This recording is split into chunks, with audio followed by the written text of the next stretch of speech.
Nanumpa na bilang bagong PNP Chief si Police General Nicolas Torre III. Para sa update, magbabalita live si Mobile Journal, Julie Baiza. Julie? Cheryl, panatilihing malinis at marangal ang Philippine National Police. Yan ang hamon ni Pangulong Bongbong Marcos kay bagong PNP Chief Police General Nicolas Torre III. Pinangunahan ng Pangulo ang change of command ceremony ng Philippine National Police sa Camp Crame, Quezon City kanina. Opisyal lang naupo bilang ika-31 hepe ng PNP, si Police General Nicolas Torre III. Pinalitan niya si retired PNP Chief Police General Romel Francisco Marbil. Sa kanyang talumpati, hinamon ng Pangulo si Torre na panatilihing malinis at marangal ang hanay ng PNP.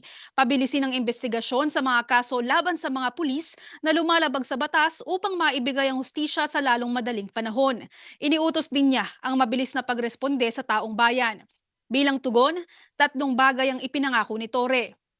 Una, ang responsive public service. 3 minutong response time para sa mga matatanggap na tawag ng ahensya gaya ng ginagawa sa QCPD.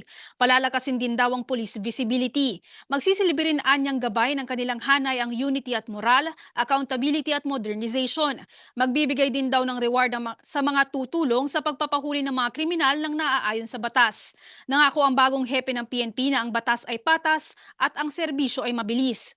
Matapos naman ang change of command ceremony, dumalo ang Pangulo sa ceremonial turnover ng NIA Procured Operations and Maintenance Equipment and Vehicles sa Taguig City. Sabi ng Pangulo, malaki ang maitutulong ng Operations and Maintenance Equipment para sa mas mabilis na pagsasaayos ng mga nasirang irigasyon at sa pagpapatayo ng mga bagong proyektong patubig.